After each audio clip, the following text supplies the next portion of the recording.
Hello, hello, hello. Hope everybody's doing well out there. Um, Trying to get situated for the weekend. A lot of cool things going on this weekend.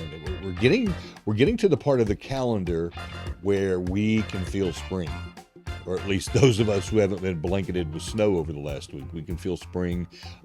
We see baseball highlights popping up. I'm getting alerts on my phone for baseball, and I'm like, man, it's here. It's like right around the corner. Spring is here, and all this stuff that comes with it, and it's very exciting. And the weather, hit and miss, especially here in the Carolinas.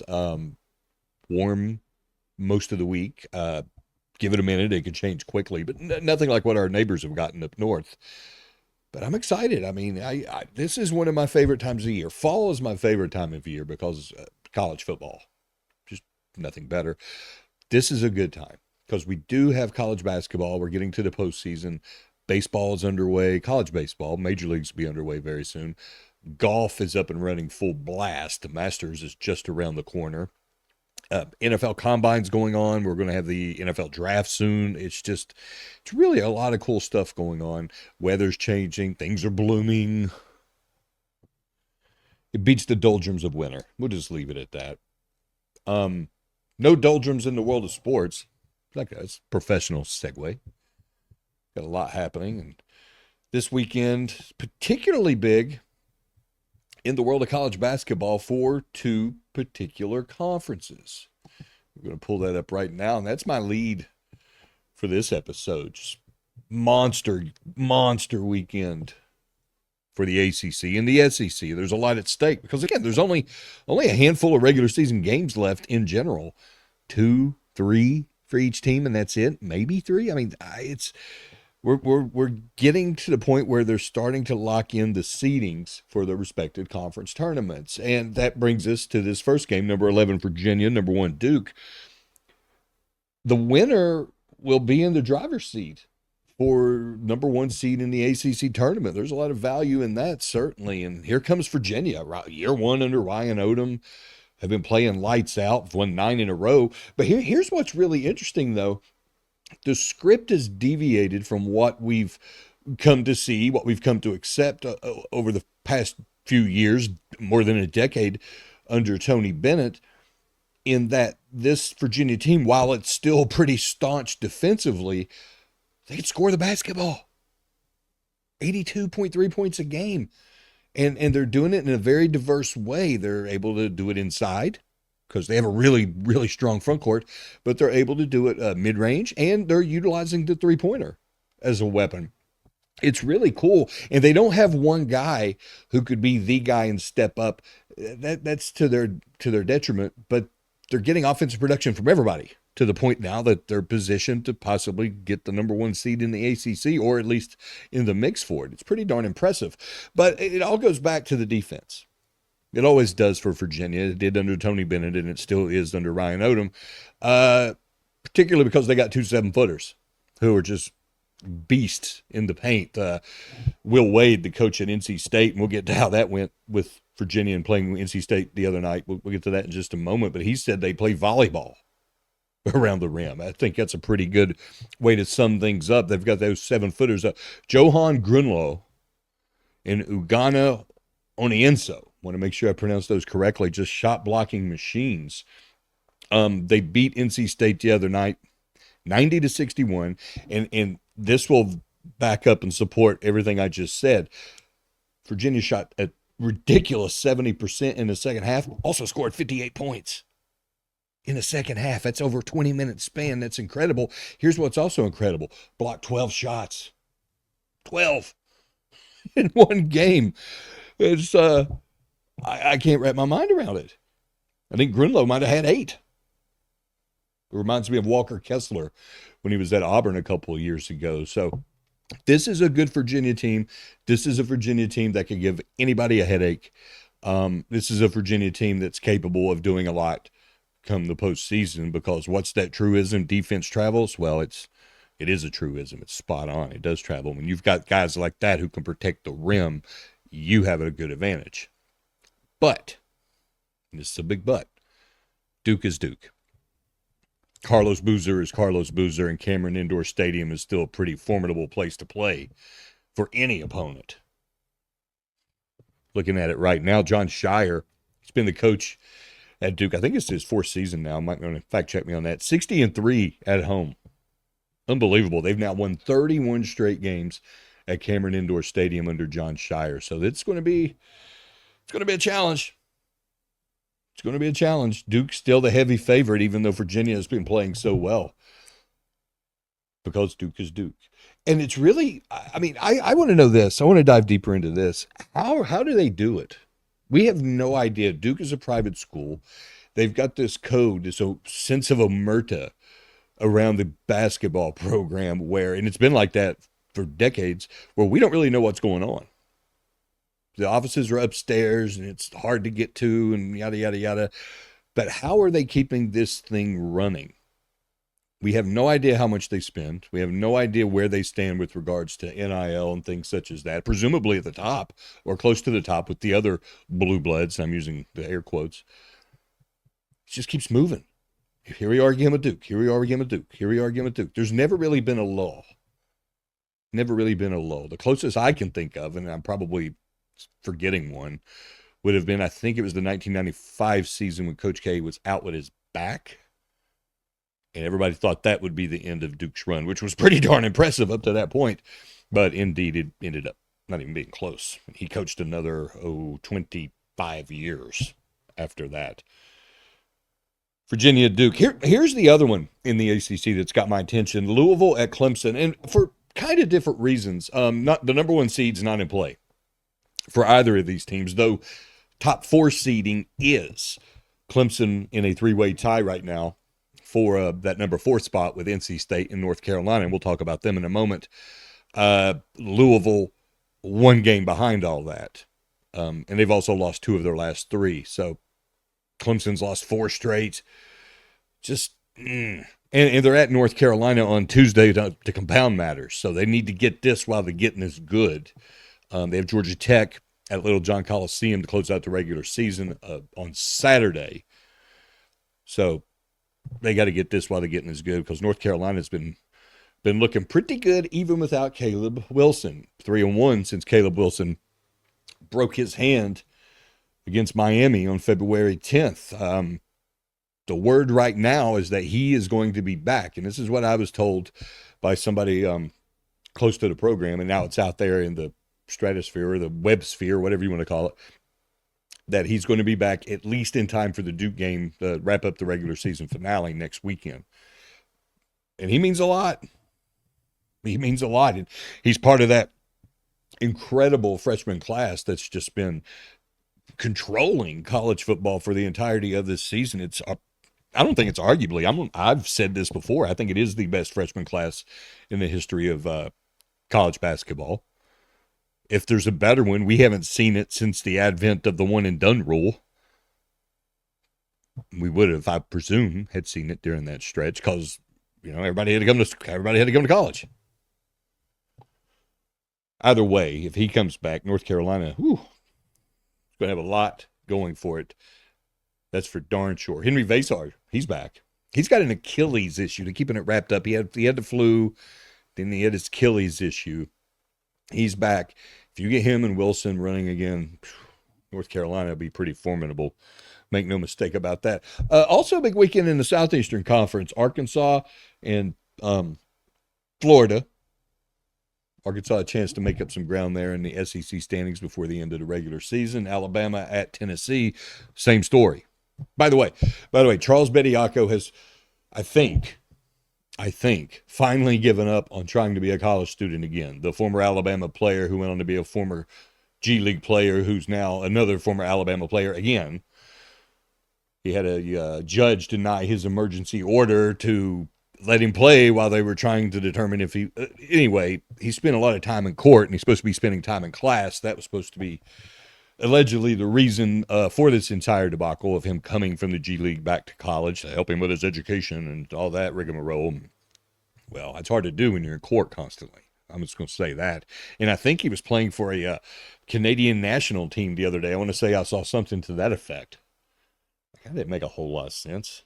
How can he be doing all that when he's supposed to be in class? Make of that what you will. Did it for his education. I'm moving on to other topics. NFL Combine underway. Ohio State players, man. Wow. Ohio State players are looking fantastic through the first couple of days of the Combine. And here's the schedule so far for the Combine. On Thursday, it was the defensive line and linebackers. Friday, defensive backs, tight ends. Saturday, quarterbacks, wide receivers, running backs. And then the O-line goes on Sunday. Ohio State defenders right now, absolutely absurd what they're doing. Just absolutely absurd. Sonny Styles, the linebacker, ran a 4.46, while his teammate, fellow linebacker Darvell Reese, ran a 4.46. And then on Friday, Lorenzo Styles Jr., Sonny's brother, the defensive back, ran a 4.28. Man. That is incredible. That is incredible. Here's the thing that really impresses me, though, and this is going to drive home the point I'm trying to make. This isn't so much about, oh, well, this guy's a super athlete and he's going to the NFL. Yeah, that's part of the equation. This is an incredible recruiting and promotional opportunity for Ohio State's strength and conditioning coach. It's a tremendous opportunity for him to get his name out there. Mickey Marotti. He's the Buckeye strength and conditioning manager or whatever. He oversees the entire program. And here's the best example, and this is one of the best examples I've ever seen of the power of a strength and conditioning coach. When Sonny Styles came out of high school, I'm looking at his numbers, his measurables, and I'm looking at what they were at the Combine. Now, he's grown an inch. He's 6'5" now. He was 6'4" coming out of high school. Okay, that happens. And some of this could be natural maturation of his body. He's 244 as opposed to 210. He has cut more than 0.2 of a second off of his 40-yard dash time from a 4.67 to a 4.46. He's added, this is the one that really gets me. His vertical coming out of high school, 31.6. His vertical at the Combine, 43.5. That is 1/10 of an inch short of adding a foot to his vertical leap over the course of his time at Ohio State. That is amazing. That is amazing. And right now, the coaching staff at Ohio State, man, they got to be popping bottles, tickled to death with that. Because at the end of the day, they can still afford to be a developmental program. They're going to hit the portal, make no mistake about it, to complement the guys they bring in from high school that mature and develop and become the underpinning for the program. That's a prime example of what can happen. You come there, you develop, you play for national championships, win national championships like they did last year, and you make yourself into a professional. You increase your professional stock, and it's done in the weight room. Wow. That's darn impressive. I'm going to tell you what else is darn impressive. And I'm going to play it. This blew my mind when I saw this. So there's a defensive lineman for Caleb Banks for Miami. 6'6", 327 pounds. He had his session to shine on Thursday with the other defensive lineman. And boy, let me tell you, this guy, I can't say enough about him. I can't say enough about him. Look at this, and this is courtesy of NFL Network. What this guy did, the times he turned in, and the measurables he turned in, are phenomenal. Let me see if I can pull it up here, because it really is worth watching. If I can figure it out. Right. So here we go. This is Caleb Banks. Just absolutely going Starter's on. Position for 40.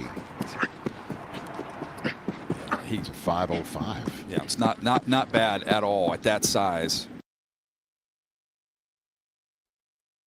Look at that. That is a big man getting up that high. Vertical turned out at 32 inches, by the way. His broad jump 9'6". 6'6", 327 pounds. Just making it happen. I mean, who wouldn't want that kind of athlete on their team? And it makes you wonder how did things go so sideways with Florida under Billy Napier when you've got that kind of athlete on your team? Because he's not the only one. They're Florida. They can still go out and recruit.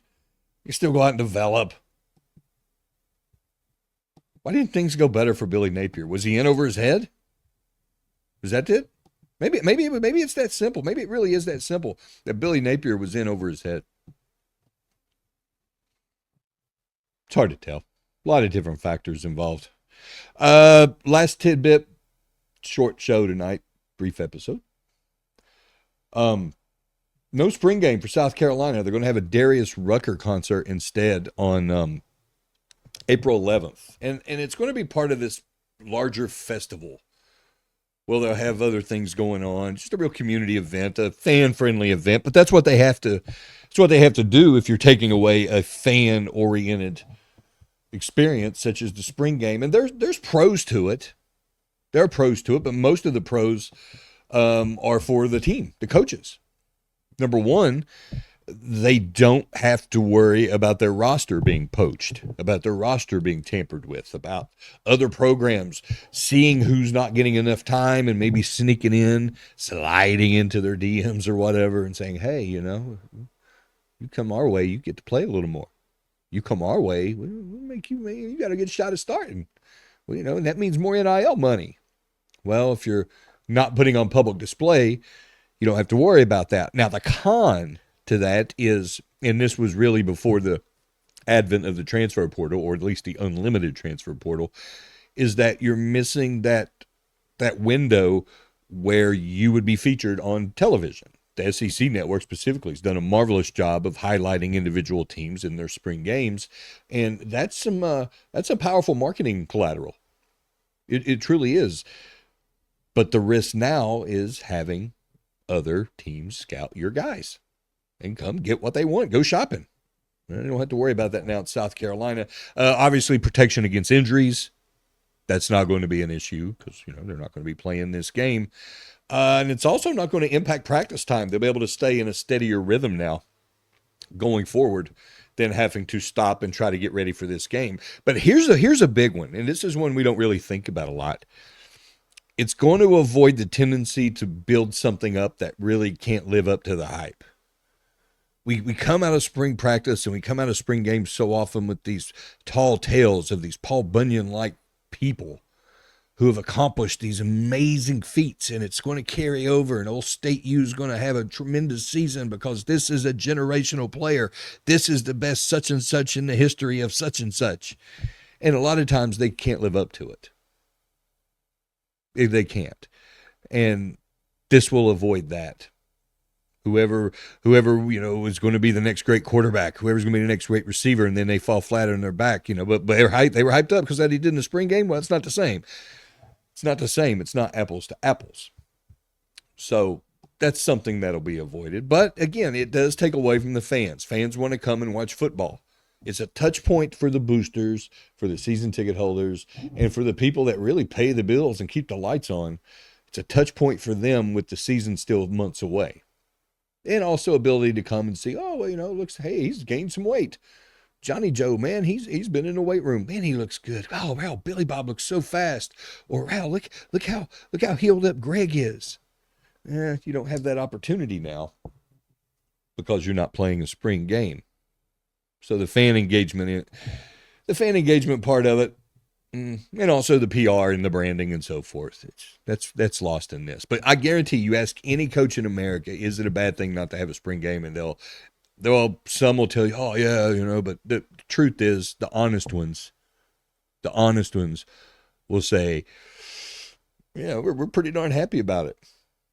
We're pretty darn happy about it. It's easier for them to control things in a practice type environment than in a game simulation. Get what I'm saying? Because coaches, more than anybody, are control freaks.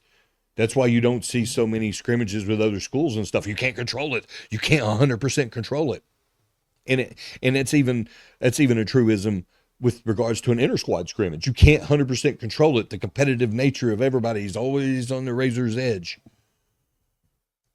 Well, if you don't have that situation, if you're not put in that scenario, then you don't have to worry about it. So there's no coach that would say he would prefer to have a spring game, especially one that where they can't open up the playbook for fear of being scouted. Oh, well, they're looking at our schemes. They're looking at our personnel. They're looking at our groupings. We can't run it. Let's just go and run the single wing. So it's basically worthless. It is. The only thing you can get out of it is how guys would work or guys would perform in a competitive type atmosphere, even though it's not, again, apples to apples. It's not like they're going into an enemy stadium or it's televised with a world championship on stake or whatnot. You get what I mean. I'm going to cut this one short. I got a lot to get to. Once more, just a massive week of college basketball. Seems like I say that every Friday. I do want to continue monitoring the NFL Combine, not because I'm particularly interested in the NFL. But I like to see these guys perform and how they align with previous years. Oh man, well this guy ran this 40, this guy had this vertical. It just tells you a lot. This with the Ohio State guys. I mean, that's incredible. There are 11 Buckeyes at the combine total. I would be curious to juxtapose their collective numbers against maybe the next two groups that had comparable numbers, a comparable contingent there. I might try to pull that off over the weekend and have it turned for Monday. Thank you for stopping by this podcast. Remember, do what you do for a podcast with this one. That's like, subscribe, whatever. Leave me a comment below, or you can also hit me up on Twitter, X, at Scott H Sports. DMs are open. Questions, comments, complaints, suggestions, whatever. Let me know. If there's a topic you want me to discuss, I'll be happy to broach it. If there's a guest you would like to see me chat with, I'll be happy to do my darndest to facilitate it and make that happen. Otherwise, enjoy a fantastic weekend. And until next time, be safe.